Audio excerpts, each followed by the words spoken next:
আজকে আমি রান্না করব পাবদা মাছের ঝোল বেগুন দিয়ে আর আলু দিয়ে। আমার রান্নাটা হবে খুবই কম মশলা দিয়ে, কয়েকটা মশলা দিয়ে আজকে আমি এই রান্নাটা করব। তো তার জন্য আমি এখন সবজিগুলো কেটে নিচ্ছি। একটা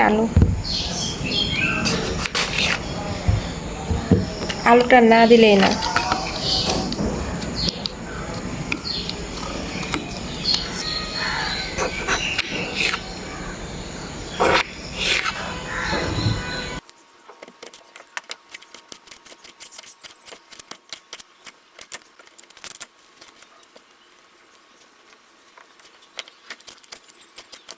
মাছগুলোকে এখন আমি মাখিয়ে নিচ্ছি লবণ, হলুদ, মরিচের গুঁড়ো দিয়ে।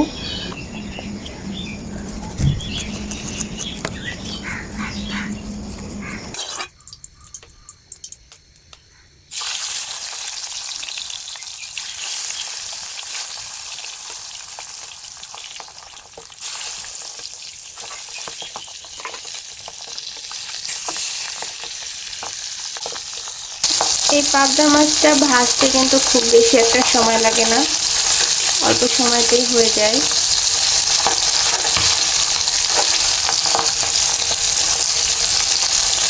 আর বেগুন আলু দিয়ে এই পাবদা মাছের এই রেসিপিটা এত মজার হয় খেতে। মাছ ভাজাটা আমার হয়ে গেছে। তেলের মধ্যে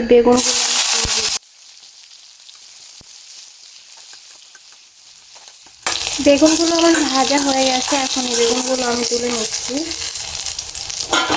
অল্প তেলের মধ্যে এখন আমি দিয়ে দিব আলু।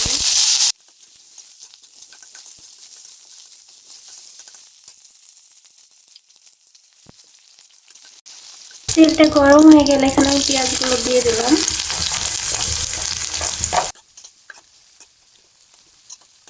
এর মধ্যে দিয়ে দিলাম আদা রসুন। আর এই আদা রসুনটা আমি একটু থেতলিয়ে নিয়েছি, এটা বাটা না। হলুদের গুঁড়ো আর দিয়ে দিলাম মরিচের গুঁড়ো।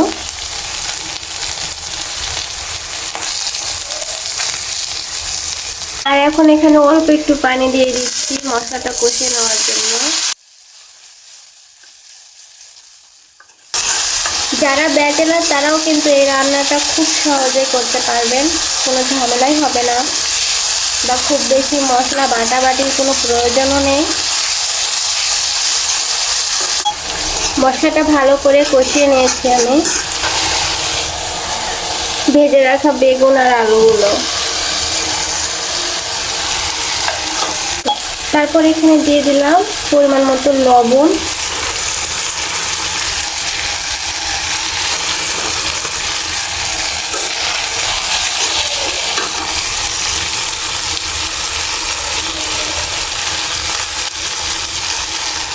আর কয়েকটা কাঁচামরিচ। একদম সহজভাবে এভাবে রান্না করলে অনেক মজা লাগবে খেতে। এখন আমি এখানে কষানোর জন্য পানি দিয়ে দেব। আলু বেগুন দুটোই ভাজা ছিল, সেই জন্য এখানে আমি বেশি পানি দেব না। জাস্ট এতটুকু পানিটা দিয়ে দিলাম, ঢেকে দিচ্ছি। আসলে এখানে আমি রান্নার জন্য কোনো কিছুই নিয়ে আসি না, এই জন্য আমি কোনো কিছু করতে পারছি না। যে যতটুকু আছে অতটুকু দিয়ে আমি আমার রান্নাটা করছি। পানিটা শুকিয়ে গেছে, এখন এটাকে আমি ঝোল দেব। যেহেতু পাবদা মাছের ঝোল করব, সেহেতু ঝোলটা আমি একটু বেশি দেব, পাতলা ঝোল হবে। ঝোলটা দিয়ে দিলাম। আপনারা যদি বেশি ঝোল খেতে চান তাহলে বেশি ঝোল রাখবেন, আর যদি মনে করেন যে না কম করে খাবো তাহলে ঠিক আছে, আপনারা সেটা কম করে দিতে পারেন। আমি একটু পাতলা ঝোল করবো আজকে দুপুরের জন্য, তাই একটু ঝোলটা বেশি দিয়ে দিলাম। মাছগুলো আমি দিয়ে দেব, সব কয়টা মাছ আমি এখন এখানে দিয়ে দিচ্ছি।